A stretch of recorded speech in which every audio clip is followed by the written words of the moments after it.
FAANG or MAANG jobs are still the crown jewel of tech careers. The gold standard, the dream. Or is it? Let's look closely exactly what you're dreaming of, because the fantasy of working at Google or Meta looks very different from the day-to-day reality. And also, let's look whether it's even possible to get it at this point, because I'm sure many of you have tried tens of times, paid for coaches, for interview prep, but that led you nowhere. Here is what we'll cover today. What people really do at FAANG in 2025. The pros and cons of getting into FAANG as an early grad or early career professional. Myths about FAANG quality talent, and whether it's feasible to get into FAANG in 2025. This video series is for tech professionals already living and working in the US, Canada, the UK, or the European Union.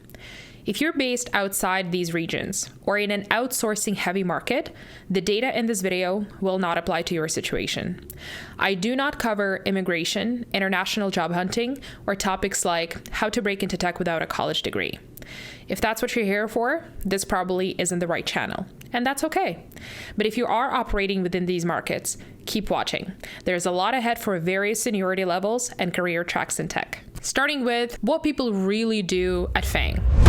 FAANG is often presented as the best companies for tech talent, where you'd be doing the most interesting work and intellectually stimulating work and getting your hands on the technology that becomes best in class for the rest of the world. FAANG was the first to introduce those crazy hard multi-step interviews that so many career coaches build businesses upon, teaching others how to get through those interviews. Those interviews have driven enough people to the point of self-destruction after they have been refused a job after 4 months of hardcore interviews. I've been wanting to film this video for a long time, as I myself have tried getting into FAANG for years and never succeeded. The number of times I have been referred is probably close to 100. And sometimes I had stronger referrals that took my resumes to the hiring managers. The hiring manager would look and say, this is a very strong resume, an excellent experience. We will definitely give her a call, and nothing. I still don't know if I'd be able to pass the interview because I've never even gotten to the first round. Now, cue the comments, you're just bitter because you didn't make it. Sure, let me save you the trouble. Go ahead and drop that one below. I'll wait. Everybody knows experience at FAANG is cool, but how much do we really know what people do there? Let's take Google as an example, although everything I will be saying applies to all of the FAANG companies. Google makes most of their technology in-house because it works better for them and they want to sell it to the rest of the world. And that's the core of their business model. Amazon does the same. I want to emphasize that the beauty of FAANG jobs is that they build their own technology. So as an employee, you get your hands on building the building blocks versus apps or products that are based on those building blocks. That is rare. That's what's really attractive about FAANG. Google Search, Google Analytics, Google Cloud, wallets. Google has multiple product verticals serving both B2B and B2C ecosystems. It's a gigantic company with employees supporting all of those products, and they have reached the company size of 180,000 employees. You can probably guess that if you happen to land a job there, chances are the work you're going to be doing will be focused on supporting some of those products. And there is zero guarantee that you will be put on something really cool and exciting and not Gmail maintenance or some Android maintenance feature. Now, there are high stakes, high budget projects like Google Quantum and the Willow chip, but let's be real. Those teams are staffed by researchers and PhDs, not just machine learning or engineers, but actual AI scientists. I personally would love to work on a quantum product. I'm not a physicist, but I studied chemistry at uni, and I've always been drawn to science-driven tech. I've applied to a few quantum PM roles, even landed interviews, but in every case I was told you need a physics background. And to that I'd say, look, you're asking for a highly improbable combination. You're asking for a seasoned PM with years in SaaS who happens to have a degree in quantum physics.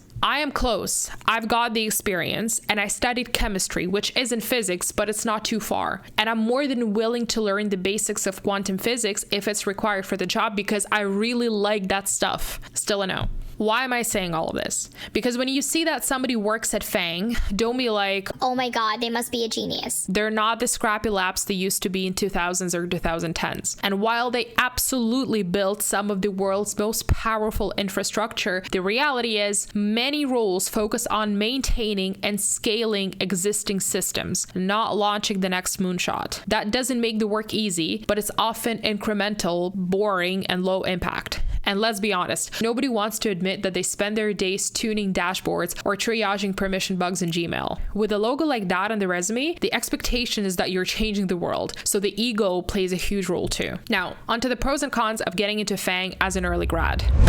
If you're getting into FAANG early in your career and years later, FAANG is all you know, you're signing up for quite a limited skill set because everything you know is tied to the company you worked for. Because your company is the one developing the technology that you're using. You have no idea what's happening in the outside world. This is the number one reason why people voluntarily leave Google or companies like Google, given they weren't poached. And this is also the biggest risk to those who get laid off. Sure, your market value goes up because of those logos, but the skill set is objectively limited. Another thing, when you join such a massive org since the early days of your career, and it's not just FAANG, this applies to any large corp, you will inevitably face the following situation. You will have tens of people on your team doing very specific tasks. You will have tens of supporting teams. So let's take my case as product management. As a PM at a massive org, I have business analysts, product owners, project managers, product ops, product analysts, all doing supporting work to help me release a product. My scope of work and my impact is very small by definition. And on one hand, you may argue, well, if all of those people are doing the tactical work for you, you can concentrate on efforts doing really difficult product work, like figuring out what to build or how the product will fit into your product ecosystem or which markets to break into, how to expand product verticals, things like that. And to that, I'll say, well, not really, because you have levels over levels of management above you, and you're not going to be the one making those decisions. All of that stuff will come top down. Let's be real. So you don't get to experience what it's like to have a big impact. You don't ever get to share the same level of responsibility that someone who doesn't have all of those supporting teams. You get used to doing work only when you have 100 people supporting you, and God forbid they put you on a smaller team or at a smaller company where you don't have those functions simply because there is no budget. You're going to be very lost. So in my humble opinion, FAANG is really worth it when you are mid-career and you have seen your job at different stages of the company size spectrum. FAANG is no longer at a stage where everything they do becomes a pioneer in the world of tech. They're very mature and very big for that kind of stuff now. There is only a small fraction of people doing some really world-changing stuff, but all the stereotypes you've heard about FAANG people being exceptionally smart and exceptionally talented, every single one of them, is quite dated at this point. Cutting edge innovation you're thinking about is often done at very promising and hyper-growing startups and unicorns these days. Now, salaries. Sure, if you get in, you will be making more money than pretty much anyone else of the same skill level but working for a smaller company, simply because FAANG does pay very well. There's no doubt about it. A large percentage of their comp is RSUs and their stocks go up in price, but will you be making millions? Probably not. On to the myths about FAANG quality talent. A lot of people say that working at FAANG often means that you're going to be working with the brightest minds on the planet. It is true. FAANG is full of people that are truly bright and can build mind-blowing things. But is everybody like that? In my experience, I have seen people who were mediocre at best when we worked together, and then they would put in the 2-week notice, and 2 weeks later, their company changes to one of the FAANG logos. So on one hand, you're like, wow, I don't know how you pulled that off, but good for you. I wasn't able to do that. But then a month after they're gone, turns out that the amount of mistakes that they left after themselves, the amount of broken stuff that they left in the code, and the amount of mess that they left for everyone else to fix post their departure is just, let's just say it's not the kind of stuff that you expect from someone who got accepted into FAANG. So what does that tell you? You can get really good at the interview prep. If you're a PM, you can go through hundreds or thousands of product cases or system design questions. If you're a dev, you can spend hundreds of hours lead coding. And yes, you can objectively do very well in an interview. But does that make you exceptional at your job? To me, not really. Because no matter how hard the interview is, the vast majority of them follow a framework. And if you do them for hundreds of hours over and over again, you can get really good at solving pretty much any interview problem. Fang has grown up. There are so many ex-Googlers, ex-Meta, ex-Netflix at this point that they're not that rare anymore. Those additions to your name on LinkedIn after a comma were really sexy 5 years ago, but now they're kind of everywhere. The hardest thing about getting into Fang is the interviews themselves. And while you can spend months prepping for it and you can be truly good at those interviews, you may also come across an interviewer who's just not feeling their best that day and they simply don't like you. And that's it. You're done. You're not going to get the job. Does that make you stupid? Hell no. Sure, Fang has excellent talent, but so do other companies, ranging from small startups all the way to tier 1. In fact, some of the brightest and most hardworking PMs and engineers that I've ever worked with were startup talent, not Fang. Another story from personal experience, and this was years back, it was announced that we hired a Fang PM. And all PMs in my team were like, okay guys, let's pack our bags. This person will rip us apart, because none of us at the time were from any sort of big company. We were all busting our asses to make it in the hyper-competitive tech, building a killer product with the most minimal resources. And the product was doing really, really well for its niche. But all of us were so insecure about ourselves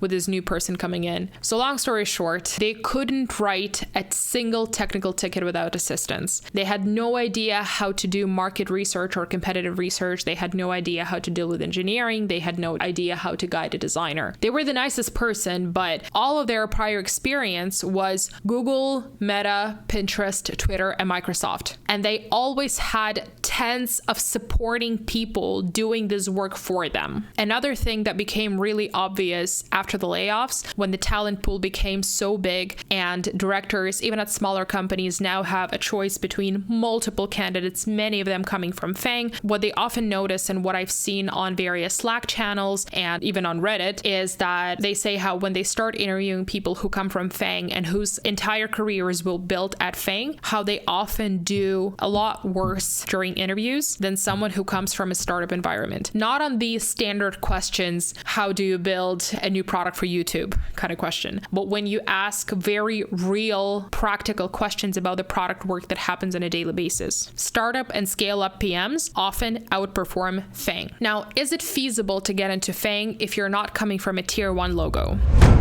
Who has the best shot? People who went to universities that have internship programs with Fang. So in Canada, it's usually the University of Waterloo, sometimes U of T. In the US, it's Stanford, Harvard, Princeton, Georgia Tech. That is the only real way to get in early. Are you that bright and that exceptional or that experienced at 23 years of age? But they gotta hire someone to do the maintenance of all of those products that they built. Number 2, your resume must be comprised of tier 1 logos. Now, even if you weren't that great of a PM or a data scientist, but you happen to have Snap, Twitch, Discord, Pinterest on the resume, you will have a much higher chance simply because you're coming from tier 1. Once you enter tier 1, you start jumping from one company to another. I spoke about this in the video about California. Tier 1 often feels like a closed, private, old school club.